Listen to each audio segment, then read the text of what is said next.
As I stand in front of you today, prepared to talk about sweet potato toast, I can't help but think about the teenage version of Emmie, looking at me and saying, there, there must have been an error here. I don't do vegetables.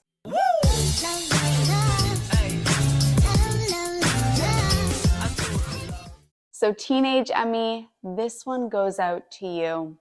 And all of the McDonald's French fries, Dunkin' Donuts cinnamon rolls, and ginger ales that never stood a chance in your way. If you are new here, hey, I'm Healthy Emmie. I'm a nutritionist and the creator of the Slim on Starch program, where you work with me as well as a mindset coach and a nutrition coach to lose weight on a plant-based diet. If you want to do that, I would love to have you do that. Click the link in the down bar. Today, I'm going to be showing you a breakfast, lunch, and dinner recipe that I would chow down in about 2 seconds. That is approved for the Starch Solution as well as my clients on the Slim on Starch program. If you want more recipes, definitely check out my cookbooks. We got a ton of recipes in there. Now, if you're a client of mine, you'll know that I don't use the terms breakfast, lunch, and dinner. And if you don't care to hear about why I use this philosophy of foregoing the terms breakfast, lunch, and dinner, then just skip to this time and we can get straight to the recipes. But if you want to hear why it is that I don't use these terms and why I'm using them in this video, let's talk about it. So I don't believe in labeling meals as breakfast, lunch, and dinner because I believe that it takes you out of your body's hunger fullness cues and it puts you in your mind to have your mind make decisions about what you should eat, when you should eat, and how much you should eat, when really our body should be the one that calls the shots. I mean, imagine if you set a bathroom break for yourself at 9 a.m., 12 p.m., and 5 p.m. every day, and that was the only time you could use the bathroom. Well, when a girl's gotta pee, a girl's gotta pee. And if it's 3 p.m. and I need to pee, but I have to wait until my bathroom break at 5 or 6 p.m., that's not going to work out so well. That's exactly what we do when we label meals breakfast, lunch, and dinner. It makes no sense. It's a socialization thing that was created by the modern workday, the 9 to 5. You know, you have breakfast before you go to work, you have your lunch break at 12, and then you have your supper when you get home. But we are animals, and animals need to eat when they are hungry. Eat when you are hungry. Don't label it as breakfast, lunch, or dinner, or it's going to keep you in this box where your hunger fullness cues are on one planet and you're on the other. We want you to drop from your head into your body and allow your body to call the shots for when it's time to eat. So yes, I am using the terms breakfast, lunch, and dinner for this video, but that is just to create some structure here and to help intrigue those that might be new to this lifestyle that are still using this terminology that will land on this video, and then see what I have to say. Now let's get into the video.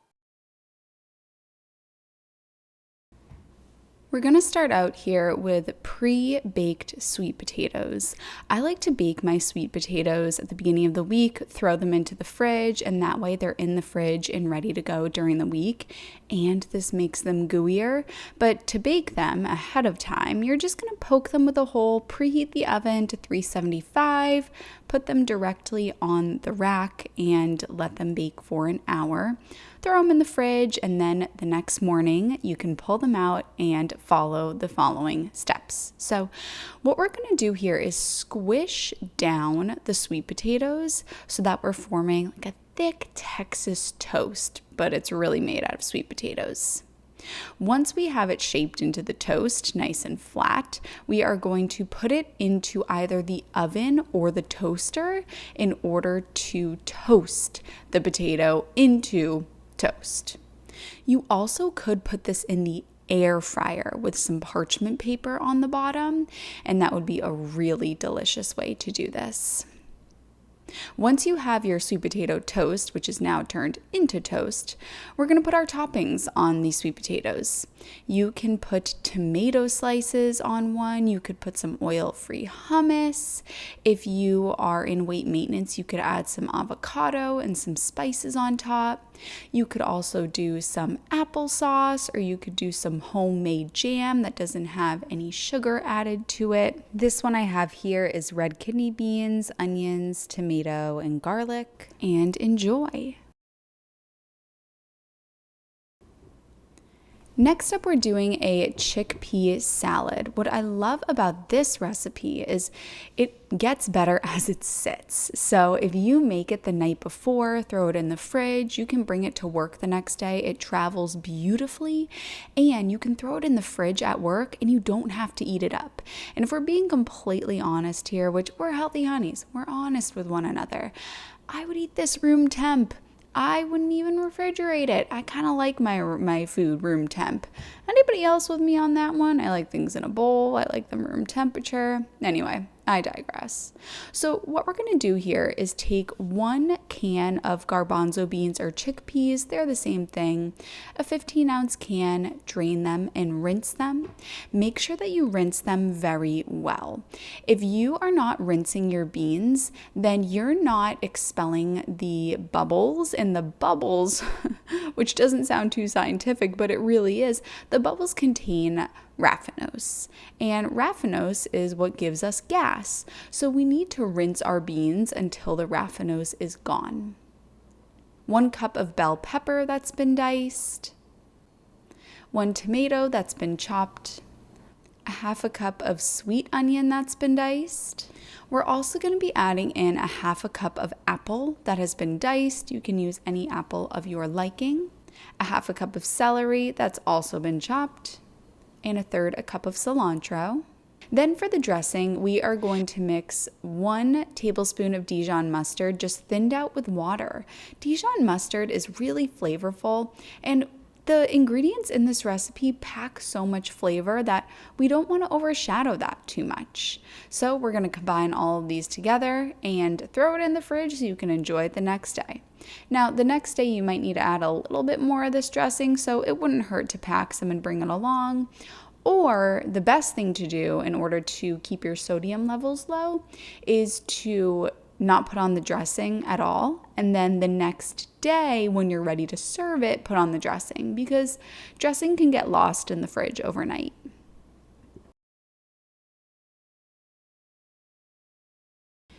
The next recipe is a super fun recipe, and I grew up personally eating ziti like every single night of my life.